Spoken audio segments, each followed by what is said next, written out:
Hi everyone, thanks for tuning in to the Inside Warrington podcast again. I'm here with Dave from Warrington Disability Partnership. Now some of you that have been following the Buyers Club may know that they are actually registered with Warrington Buyers Club, and we're here really to share to you guys, the listeners on our podcast or on YouTube, exactly what the charity do and how you can get involved and what services that they offer as well. How you doing, mate? You all right? Yeah, I'm fine. Thank you very much. It's good to see you again. Nice to see you keeping busy. Yeah, it's dry today, which is quite interesting. It's weather's starting to pick up now, which is always nice in Warrington. So thanks for agreeing to come and have a chat with us on the podcast today. As I said, it's really important for us to understand exactly what you guys are here to support and who you can support and how people in Warrington who might not know about your services that might need them can come out and find them. So I know a lot about the charity, but do you want to just tell the listeners and the viewers on YouTube exactly what Warrington Disability Partnership stands for and where it's going? Yeah, Warrington Disability Partnership we're actually a user-led organisation, which means basically that we are a disability charity run by disabled people, predominantly for disabled people. Yeah. And it's interesting, Sam, that only last week we had our new 5-year strategy sort of granted or approved, I should say, by the board. And our purpose is now to improve the lives of those affected by disability or long-term health conditions. And when we say affected, it's basically, we could say that we're there just for disabled people, but we're not. We're there for families, we're there for their friends, we're there for businesses who actually employ disabled people, or for service providers who are looking to actually extend their services to encourage them to actually be more inclusive. Yeah. And so we're there for anybody affected by disability.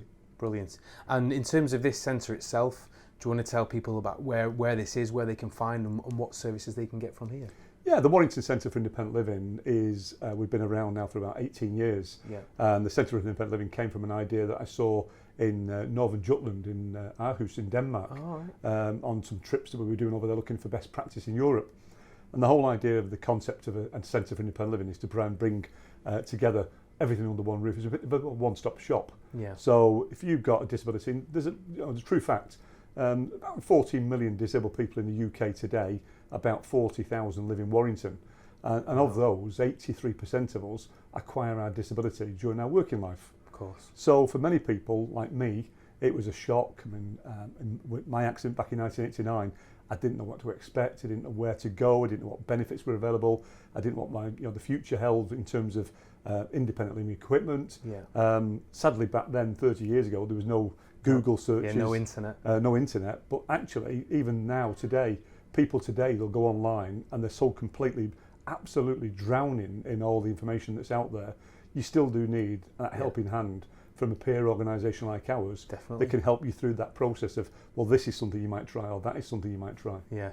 I always say in other businesses, in other areas, Google's great, but you can get yourself lost on there and not know where to turn. So Warrington Disability Partnership has been around for some years. People may have only seen you a year or so ago, but just take us back, Dave. So where did this all come from, and what was it that was a driving factor in your life that kind of thought, this is my calling and this is what I want to drive forward? Now I want people to have that place where they can go and they can seek advice. Yeah. Back in 1989, I had a business in the Warrington Town Centre, PDK Discounts. We were the B&M bargains of the day. Before B&M bargains came along, and Malcolm Billington was actually somebody I used to talk to when I used to go buying trips. It was quite interesting. He would never come to Warrington because PDK was there. Oh, really? And on the 2nd of July 1989, unfortunately, playing American football for the town team, Warrington Scorpions, I suffered a break, a sort of dislocation to my neck, and broke my neck playing American football. 18 months later, sort of different things happened and sort of complications. Spent 9 months in hospital in total, and life thereafter, I've now got tetraplegia, which basically means I've got no use of my legs. Right hand doesn't work at all, and right hand basically works quite poorly sometimes. Yeah. It's suffering today, really, unfortunately. Yeah. So tetraplegia, which means paralysis of 4 limbs. Life was very, very different then because, again, as I said before, there was no information around, and the whole idea of going to a day centre for young disabled people. At the age of 31, I wheeled into a centre, wickerwork, flower arranging and basket weaving. Wasn't really what you aspired to do at 31. And I don't mind admitting I got into a very dark place. Don't mind admitting tried to commit suicide twice. Couldn't even do that. That's how badly disabled I was at the time. Couldn't give the lids off the tablet bottle. It was that bad. But I found my calling, as you called it just a minute ago, and that was I found that actually listening to other people about what pubs and clubs and restaurants were available that were accessible, actually by able to share that information to other people. And that's really what we do today. We've not really changed the philosophy of what we do. Information, advice and guidance is at the core of everything we do at Warrington Disability Partnership. 28 services, but the core of it is information, advice and guidance. And it's about sharing that information and making sure that people, when they do start their journey, be it whatever the age they are, it could actually be a mum and dad that's had a child that's got a disability, and helping them to understand that actually, you can have a good life even though you're disabled. It's a bit different, no doubt about it. Learning from me, learning to, well, not even fasten shoelaces, but fasten tie, and learning to actually understand, the body doesn't work the same as it did before. It's wonderful when I go out. I'm going scuba diving in a few weeks' time, and going to Egypt in sort of 40 degrees temperature is great. Actually, for me, one side of my body will actually burn more than the other side of my body. And it's learning those simple things in life that makes living with a disability culpable. That makes sense. Yeah, and so I suppose going back from that turning point in your life, it's obviously had a huge impact on your own personal life. But we're not only talking your life here and the Warrington Disability Partnership helping people have a sustainable, independent lifestyle, but it's also your loved ones as well that are affected. Absolutely. So just going back to that, I mean, how did that affect your children? 2 children. And I've got grandchildren, a partner. So how did that affect where you were with the store in Warrington to where now? How did they cope with it as well? Well, if you look at your immediate sort of circle of friends, I mean, wife, 2 children, they were massively affected. I mean, back into hospital for 9 months, Southport Spine Injuries Unit, Walton Hospital. It's big ask for them. And then when I actually come home, going back to a house that wasn't adapted for a disabled person, we just bought a brand new house in Westbrook, which was not suitable really for a wheelchair user. But if I hadn't to come out of hospital at the time I did, I could have ended up stopping in what they call a young disabled person's respite centre for up to 2 or 3 years, and we didn't want that as a family. So it was hard to cope with. Eating, sleeping, toileting in your dining room wasn't really pleasant. Waiting for the house to be adapted, and then even when the house had been adapted, this house that was our home then sort of became to sort of look more like a home from hospital. And we were very careful what items we did put in the house and what we didn't want in the house.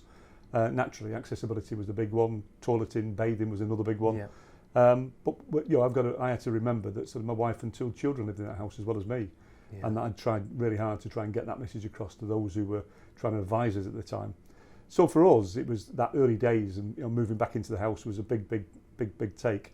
But equally, sort of losing my job, and I never ever thought I'd ever work again. And when I did go back to work in 1995, it was a bit of a yos or yous moment, as I called it. When somebody said to me, would you like a job? It was a bit of a, well, go on and give us a job. And I spent 20 years in the NHS, working in the NHS up to a very senior level by the time I retired 5 years ago. Fantastic. But I retired purposely to come and spend more quality time here at the charity that I helped to set up in 1991. And I suppose it goes without saying, you probably lost count of how many people you've had through the door, that not only you, but as a collective charity of all the people and lives that you've managed to change. And going back to that independent lifestyle, I mean, for any viewers that are suffering, or someone suffering with a disability or needs some advice, if you come down to the centre, you'll see the huge variety of products and services and support networks that really would help them with the situation.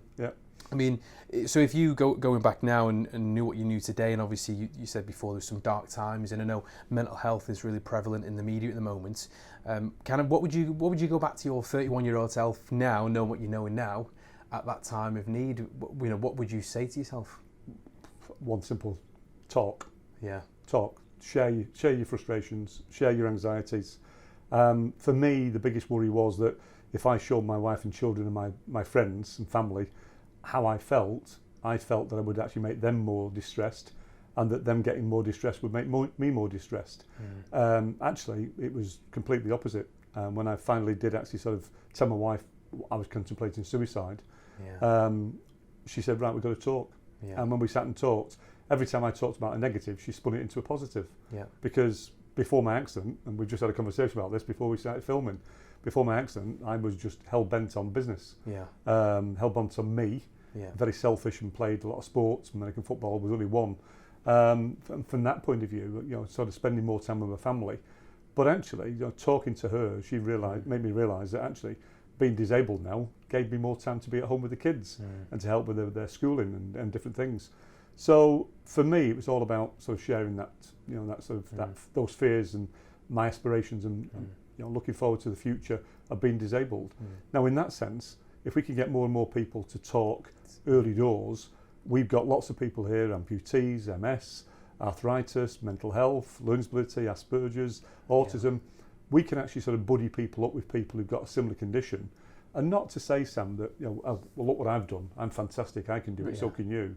But more to say, if you've got any questions about, the way that society sees you, the way that you've got any coping mechanisms, any sort of, short tips and tricks that you can find, that's what we're good at. By buddying other people up with other people. There's a couple of guys that I know who've both lost their leg in a very similar position at a very similar age, and were very similar in their activities. And one of them actually was 5 years earlier than the other. Actually putting them together has really helped the second one, who's actually 5 years behind in his journey, to cope much quicker. Oh, good. And that's what it's about. Peer support. I think this day and age, everyone's too focused on what the lifestyle looks like. Absolutely. On mobile phones and the way that social media has gone.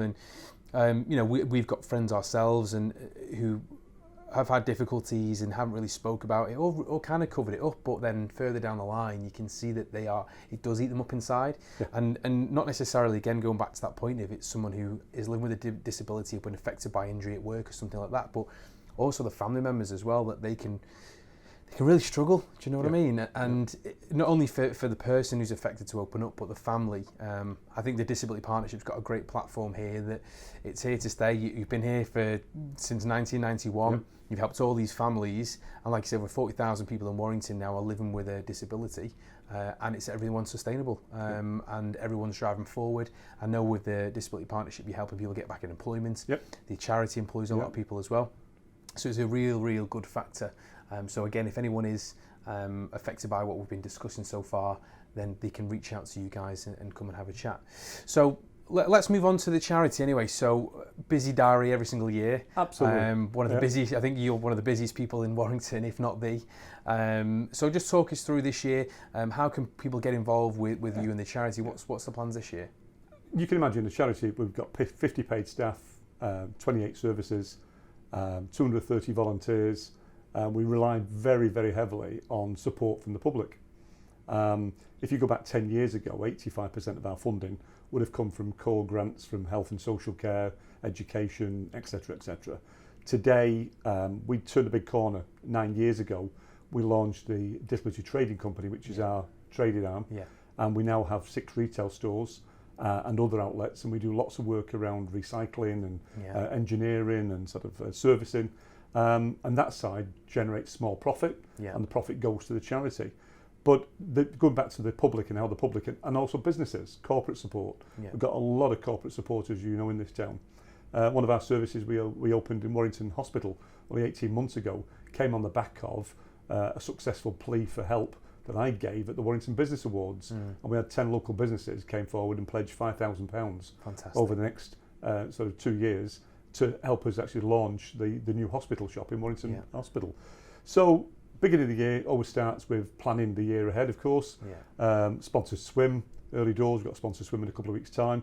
You can set your own targets, 10 lengths, 20 lengths, or join me and a few of the other idiots doing 64 lengths, an imperial mile. My granddaughter, so she's doing 22 miles over the next few weeks. I mean, she's a phenomenal swimmer. And has her own condition as well. She has a long-term health condition that you can't see, but a joints dislocate, which is quite painful. All right, okay. So, but again, it's all about inspiring people to help and come and join us. So the sponsor swim's the first one. We have regular quiz nights, sort of since Oswald's. Then we've got a walk in the park, which is a 5k walk, and people walk it, push it, sort of. We've got a young woman this year who's double amputee, who's going to bum it. And that was her words, not mine. But you bring your dog, bring your sort of your friends and family, bring the pets, and sort of get out and do a walk in the park. And then there's a bit of a fun day when you get back here, and there's a bit of fundraising. And then we've got a scuba dive challenge at back end of the year. We do 155 community events, going out sort of doing tombolas and raffles and raising awareness of what we do. Last year, probably our biggest fundraiser was Santa's Grotto at Warrington Gardens. Yes, the and queue. we saw you there. Yeah, the remember? Queue was quite huge. A big one, yes. which is great. Just shows that people are getting behind it, and it's a great experience for the kids. Absolutely, it was magical for them. It was incredible. We have we have a corporate dinner We have a charity dinner each year. In October this year, we've got our annual charity dinner. Tickets are £35 a ticket, 3-course meal, live act. So it's a really good fun night. And we're not trying to sort of take loads of money out of people, but trying to get have a bit of a celebration, make a little bit of money. But we're not a charity that can raise 30, 40, 50,000 from a fundraising event. Yeah. So we do lots of little fundraising events and try and make them accessible and affordable. And so that people can come and join us. That's the key word there, I think, is accessible, the events that you hold. I mean, one of the biggest events that you hold is the Disability Partnership Day. Disability Awareness Day. Disability Awareness Day. I knew I'd get it wrong. Been trying to, on the drive up, think of what it was. Think of Dad. Yeah, Dad, that's the one. It's a complete family day. We were there supporting them last year. We're going to be there next year. But you've got music, you've got loads of awareness of other local charities that you can get partnered up with. The scuba dives, obviously it's pieces of Walton Gardens. You got the zoo there, so it's a great day. Always sun's cracking the flags, and it's a great way of people getting involved. Yeah, fingers crossed. So moving on to sort of Warrington and the wider business community, what do you feel that Warrington can be doing overall to be assisting or supporting those living with a disability that sometimes isn't seen or is seen? What can we be doing more of? I think what we could do more of is just basically pass on the word. Pass on the word that people are not alone, they don't have to suffer in silence, and that here in Warrington we are very, very gifted by a group of dedicated. It's not just me, Sam. I mean, I get the accolades when things go right, and I sometimes get the earache when things go wrong. But the bottom line is, Disability Awareness Day was just a crazy idea of mine in 1992, and we thought it was going to be a one-day show. Never in a month of Sundays did we think it would be today the world's largest voluntary-led pan-disability event. So no matter what disability you've got, be it a wheelchair user, crutches user, blind, visually impaired, mental health, learning disability, old age, young, children, whatever it is, anybody, the whole show is about families, as you've said. 130 charities, about 100 businesses and statutory services, and it's just incredible. It's a bit of an extravaganza. If we had our time over again, would we call it Disability Awareness Day? No. It's actually a celebration. It's a bit of it's become a bit of a place where people go. It's a bit of an annual event where people from all over the country, and actually all over Europe, we have people visiting from across Europe as well. We've even had people plan their holidays from Australia to come to Warrington to see their loved ones. One guy who was a wheelchair user came from Australia to see his loved ones.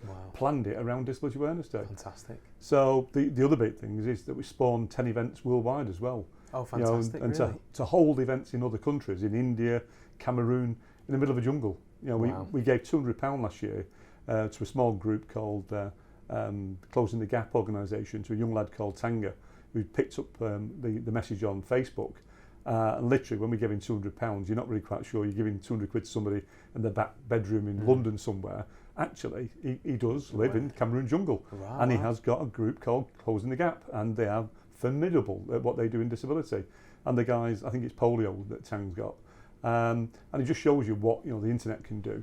But when you talk about Warrington, none of what I've just mentioned there, the services we deliver here, we've got a narrowboat on the Bridgewater, we've got a caravan in North Wales, we've got shop mobility in the town centre, the stores that we've got, none of what we've got could be achievable without the help and support of Warrington people. So for me, Warrington's extremely special. One, trusting, because you have to trust people. And when you've been around for 29 years, that trust is there, and people do trust us for what we do. Whenever we take any money and we accept any money from any business, it's always about what we can do for them as well. We're not an organisation that simply takes, we're also an organisation that gives. We give a lot back. A lot of promotional material that you push out as well. It's about what can we do for you in return of what you can give for us. So Warrington's a real special place, and I was fortunate enough that 20 years of my career I spent in the NHS. I worked for an organisation called 5 Boroughs Partnership NHS Foundation Trust, and we covered Warrington, Halton, Knowsley, St Albans and Wigan. And if you look at that closeness to Warrington, those other 4 boroughs, there was nothing like Warrington Disability Partnership in any of those boroughs. You might have had 2 or 3 organisations doing a bit of this and a bit of that, what we do, but there was not one single organisation covered the same ground as what we do here at WDP. And that's only been achievable by the support we get from Warrington people, Warrington businesses, Warrington statutory organisations, and the support of volunteers and staff. And I think what you've hit on there is trust. But I mean, I'm a big firm believer that Warrington is a home of innovation at the moment. There's a lot of development work going on, and it just shows testament to the town that, yeah, people have got different opinions on the way the town's going and everything else. But like you said, when you look 20 years ago, 29 years ago, when you set the charity up, and you look at now at how much Warrington wants to drive forward with all the regeneration of the town centre, you've now got multiple stores across the town. I think it's especially your project and all projects in the town is everyone should be really getting behind all of this, because we're all on a journey together in Warrington, and people should live for it and go for it. I know there's obviously everyone's looking over the shoulders at Liverpool and Manchester, but look at the journey you have come on. Look how many families that you've reached out to in Warrington and in all these other continents as well. So I think it's really, I think you should be really proud of, of where you've come from and the direction that you're heading as well. One of the things I've not mentioned is, again, on the international field, when I worked in the NHS, one of the real things that I got really distressed about was the waste of crutches, Zimmer frames, wheelchairs, etc., old equipment. And one of the things I did when I left the NHS, because I was the chair I founded the charity with two other guys, Eric and Alan, and chaired the charity right the way through most of that journey. I was quite poorly. I had another medical condition. I had cancer of the throat in '99, which set me back a couple of years. But then basically when I did retire and come here as the chief executive, one of the projects I wanted to launch was looking at how could we take that waste that was being dumped in hospitals and community home loan stores from health and social care, and how can we put that to good use? And even if we couldn't put it to good use, could we scrap it properly so that you split the plastics, the aluminium, the electrics, the cabling? And we set up the Phoenix Project with the support of another charity called St Mark Universal Care. And Dr Nasser Fowd saw in us this real opportunity to start to refurbish and resalvage some of that equipment. And in 3 years, we've actually resalvaged £750,000 of equipment. Wow. That's beds, wheelchairs, commodes, power chairs, crutches, Zimmer frames, you name it. And we've sent them to countries including Thailand, Syria, through another charity in Warrington called Care UK. Fantastic. We've done a lot of work with them. And so again, it's into Syrian refugees in Syria and also Greece and Turkey. And then we've also sent 3 containers over to Egypt to donate to them over there. We've got another container going out to Romania in a few weeks' time. Amazing. And again, that's all down to the fact of working together, collaboration. And when we come to do the loading of that container, I'll stick a post on Facebook and just say, we need some volunteers, and you'd be surprised, 30, 40, 50 people will turn up down there for 2 or 3 hours to help us load the container. Amazing. And that's what Warrington does. It's full of energy. This is the power of Warrington. Absolutely. And this is what happens when we get behind projects and we support local businesses and we support local charities. The effects that we can have aren't just in the local town, but much further reach. And I think it's amazing the work that you do. So thanks for coming on. You're welcome. Keep up so good work. Just one question from me, I'm asking everyone on our podcast, is what is it that you personally love about Warrington? What do I love about Warrington? Community. Yeah, it's a community. We've got passion. Look how we got behind the Warrington bombing. I was proud to be and still proud to be associated to the Peace Centre. And if you look at how that could have turned quite badly if Colin and Wendy Parry had not done what they did, but actually they could only do what they did because they were empowered by Warrington Borough Council. People like John Gartside and Mike Sanders and co. Warrington's got a great way of turning sort of something bad into something good. Positive, Helen Newlove, and what happened to her husband, that was a devastating sort of blow to her and her family. But look at what she's got now. She's she's Dame Helen Newlove. She's doing things nationally and internationally. Sort of looking at victim support, and that's exactly what we've done here in Warrington with WDP. Warrington Disability Partnership is all about it's what you can do that really matters, and for me, that's only possible because we are Warrington. Fantastic. Well, again, thank you for coming on. So for those who've been listening, again, thank you for listening to the podcast, or those who viewed on our YouTube. This year, we will be at the Disability Awareness Day again with Dave and his team. So come along and say hi from us. And get Sunday, 12th of July. 12th of July. Get some goodies off us, get some flyers and help spread the word. And also the disability trading arm of Warrington Disability Partnership is also on the Warrington Buyers Club app. So if you are, as I said before, affected or are suffering with a disability or need some help with sustainable living, then have a look on the app, come in and have a chat with the guys, get your QR code scanned and get yourselves an exclusive deal you can't get anywhere else. Cheers Thanks for listening. Thank you.